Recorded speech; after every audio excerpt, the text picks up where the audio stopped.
Just like you, animals at Audubon Zoo love to learn. Class is in session this morning with the gorillas, so let's go check it out.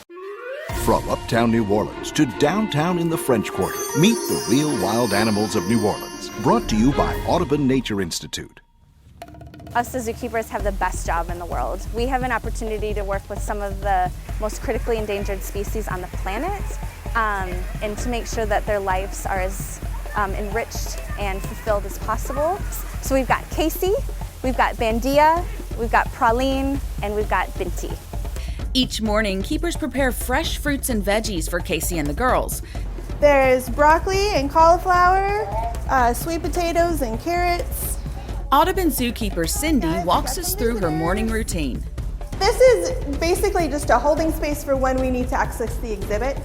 Before they do, All right. we head into the gorilla exhibit for a little house cleaning.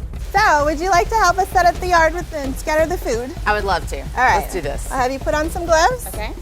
We always wear gloves when we're touching the food. And it's okay for me to have my mask off out here? Yes, the mask needs to be on when you're near the animals so that you don't pass germs that way. Okay. Got some gorilla scatter, so you just throw it around wherever. Just throw it around. The gorillas eat 8 times a day. We try to present their food in different ways, because in the wild, these guys would be foraging most of the day. They'll forage and then they'll rest. This smells so good and fresh. I'm ready for a salad. Casey and the girls gobble down 25 to 30 pounds of food every day. Great apes are extremely intelligent animals. They have very complex brains. He's very particular about where he sits.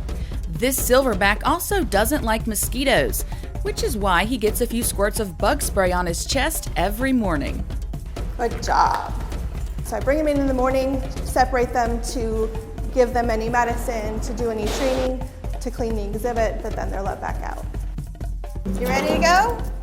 We do a lot of enrichment, and enrichment is things that we do to encourage and stimulate natural behavior. So a lot of this is foraging, but these guys can problem solve. They can actually tool use. Gorillas aren't the best tool users of the great apes, but we still try to encourage that. So you might see a lot of, artificial enrichment, tires or, boxes or even straw or hay, and the exhibit actually might look a bit messy, but the messier the better. That means that those animals have had great times. The keepers build positive relationships with the gorillas through training. Now, I think when a lot of people think about training, they think a lot of circus tricks and things like that. We don't do that with our animals here at the zoo. We do a lot of husbandry behaviors. Now, husbandry behavior is anything medical. So if we need to listen to Casey's heart, we have him present his chest up to us. Can you sit down for me? Cindy takes us behind the exhibit for a training session with Casey. Casey, an ear.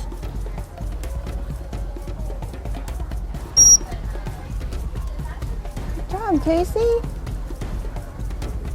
Show me your palm.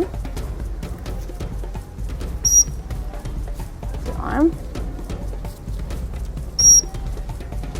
It stimulates their mind for us to do these training behaviors. Certainly it makes their day different every day. But also helps us to really take care of them better, to be able to know that they are fully healthy and to see problems. You stand up. Good job, Case.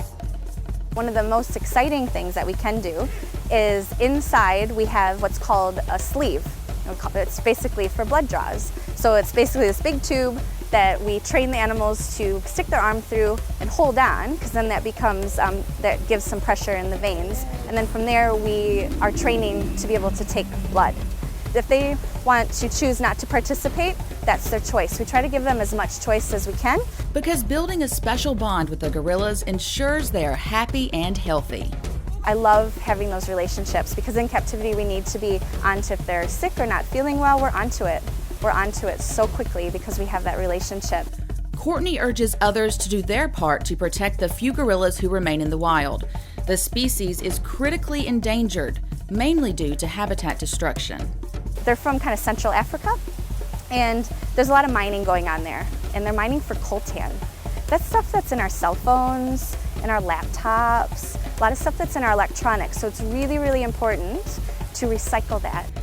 Speaking of saving this endangered species, Casey and Bandia seem to have been struck by Cupid's arrow.